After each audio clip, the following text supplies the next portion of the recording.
Ողջույն, եթե դու այս լուսանյութը գտիես,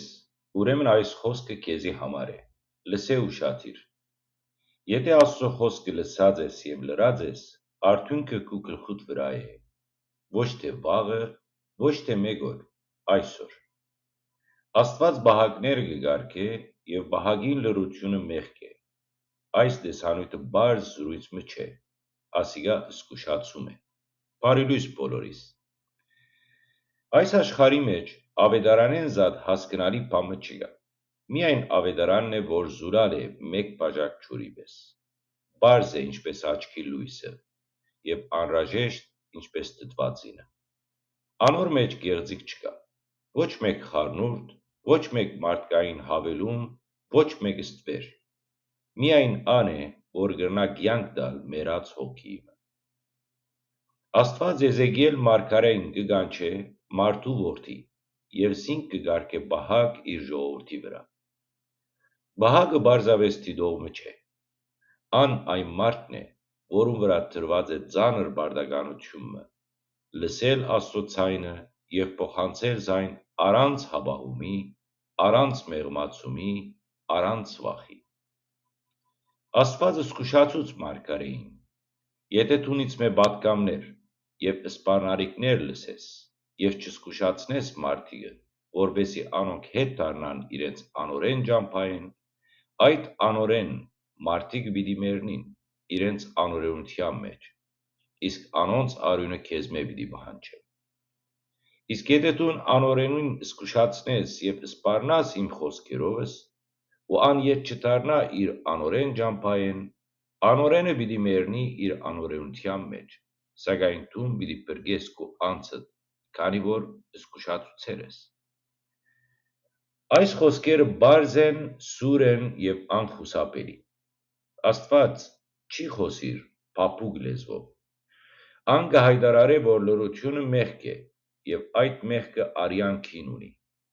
Եթե բահագը լրե, մեռածին արյունը իր վրա պիտի հաշվի, ոչ թե մեղավորին միայն, այլ նաև անոր, որ լրեց։ Նույն պատասխանատվությունը կտեսնենք Պողոս առաքյալի մոտ, ան ձեռքը կդնե Տիմոթեոսի վրա և անոր կփոխանցե Աստուծո շնորհը, բայց այդ ձեռնադրության խորքը միայն օրհնություն չէր,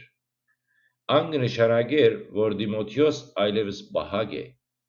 ան պարտավոր է խոսիլ, քարոզել, զգուշացնել, բացատրել, փնտրել կորած ոչխարը։ Առանց Աստծո խոսքի փոխանցումին ամեն ձեռքդրություն կամ ձեռնադրություն դատարկ է։ Երկու պարագային ալ Եզեկիելի և Պողոսի առաջնայինը կմնա նույնը՝ Աստծո խոսքը հասցնել մարդոց, ոչ թե մարդկային իմաստություն, ոչ թե սեփական կարծիք,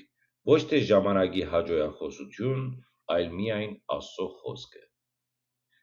Եթե այդ խոսքը չփոխանցվի, անօրենը պիտի մեռնի իր անօրենության մեջ, ան պիտի գտնվի իր մեղքի մեջ, առանց զգուշացումի, առանց լույսի, առանց հնարավորության ետ դառնալու, և այդ մահվան պատասխանատվությունը պիտի ծանրանա անոր վրա, որ լրեց։ Այսօր շատեր կգրեն ճակերտյալ ծառա կամ քարոզիչ, բահակ անունները, սակայն կլրեն։ Ոմանք կխոսին ամեն բանի մասին, բացի Աստծո խոսքեն, ոմանք կվախնան մարդոց դժգոհութենեն ավելի, քան Աստծո դատաստանեն, ոմանք կնախընտրեն հաճելի ըլլալ, քան հավատարիմ, բայց Աստված չի նայիր անուններուն, ան կնայի արդյոք խոսքը փոխանցված է, թե ոչ։ Ավետարանը չի կարելի խառնել, ան չի կարելի մեղմացնել, կարելի չէ թաքցնել մարդկային խելքի ետին, ան զուլալ է, ան պարզ է, ան անհրաժեշտ է, անոր մեջ գեղձիկ չկա, ուստի անոր փոխանցումը պետք է ըլլա նույնքան մաքուր, նույնքան պարզ, նույնքան անկեղծ։ Եթե բահագը լրե, արյունը իր վրա է։ Եթե բահագը խոսի, նույնիսկ եթե մարդը չդառնա, ան պիտի փրկե իր հոգին։ Այս է կշիռը, այս է պատասխանատվությունը, Այս է Աստծո սուր եւ անշեղ խոսքը։ Թող Աստծո խոսքը միշտ մնա մաքուր մեր շուրթներուն վրա։ Թող ոչ մեկուն արյունը բահանջվի մեր լրութենեն։ Թող ավետարանը մնա զուլալ, բարձ եւ անհրաժեշտ, ինչպես որ է։ Թող ամեն բահակ գտնե կարճություն